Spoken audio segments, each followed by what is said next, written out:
திருச்சிற்றம்பலம். அருட்பெரும் ஜோதி அருட்பெரும் ஜோதி தனிப்பெரும் கருணை அருட்பெரும் ஜோதி. எல்லா உயிர்களும் இன்புற்று வாழ்க. ஒரு மகாராணி பகவான் ரமண மகர்ஷியிடம் கூறினார், மனித பிறவியுற்றவர் விரும்பத்தக்க எல்லா சௌபாக்கியங்களையும் எனக்கு கடவுள் அருளியுள்ளார். மகாராணியின் குரல் கம்மியது. நான் வேண்டுவது ஒரு மனித பிறவி வேண்டுவது எல்லாம் பெற்றுள்ளேன். ஆனால் மனசாந்தி மட்டும் எனக்கு இல்லை. ஏதோ ஒன்று அதை வராமல் தடுக்கின்றது. என் தலைவிதி போலும்.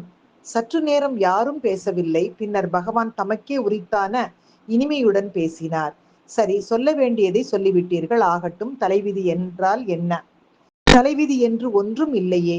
சரணாகதி அடைந்தீர்களானால் எல்லாம் சரியாகிவிடும். எல்லா பொறுப்புகளையும் ஈசனிடம் விட்டுவிட்டு எந்த பாரத்தையும் உங்கள் தலைமேல் சுமக்காமல் இருங்கள். அப்போது தலைவிதி உங்களை என்ன பண்ண முடியும்? அதற்கு மகாராணி, சரணாகதி சாத்தியமாக தோன்றவில்லையே என்று கூறினார். பகவான், ஆமாம், பரிபூர்ண சரணாகதி அசாத்தியமாகத்தான் தோன்றும். ஆனால் ஓரளவிற்கு எல்லோராலும் சரணாகதி அடைய முடியும். காலக்கிரமத்தில் அது பூரண சரணாகதியில் கொண்டு சேர்த்துவிடும். சரணாகதி சாத்தியமில்லை என்றால் என்ன பண்ணுவது? மனசாந்தி கிடையாது. உங்களுக்கு வேறு வழி இல்லை. சாந்தி வேண்டுமானால் சரணாகதி அடைந்தே தீர வேண்டும். முடிந்த அளவில் சரணாகதி அடைந்து விதியை வெல்ல முடியுமா? முடியும்.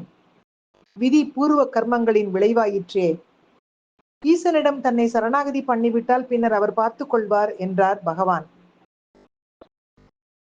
விதி ஈஸ்வர நியதியாய் இருக்க அவரே அதை எப்படி மாற்றுவார் என்றார் மகாராணி.